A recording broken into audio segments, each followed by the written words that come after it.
Attiser la sédition et incitation au racisme entre Berbères et Arabes, la dernière carte des généraux pour rester au pouvoir.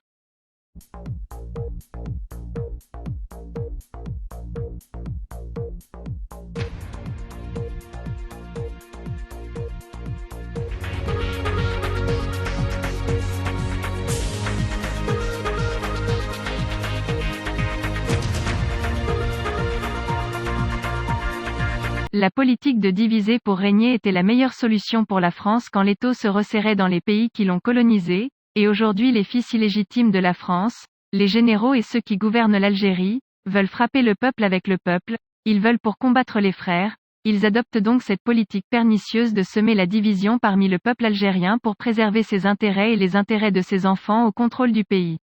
L'État, pillant ses richesses et réalisant ses divers buts politiques.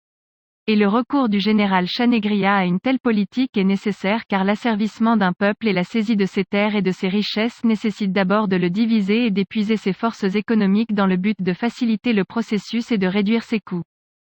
Pour finir avec un fort épuisement, toutes les parties suivent le proverbe qui dit la grande pierre, il est difficile de la contrôler, de la porter ou de l'utiliser sans la démolir et la déchirer en petits morceaux afin de la reconstruire selon la méthode qui l'a détruite et selon la perception, et l'incendie de Jamal Ben Ismail a été planifié selon un scénario étudié, qui est d'atteindre les objectifs de Shangri-La pour créer la sédition à travers l'application de la théorie du diviser pour régner. Steifi pour Alger Times.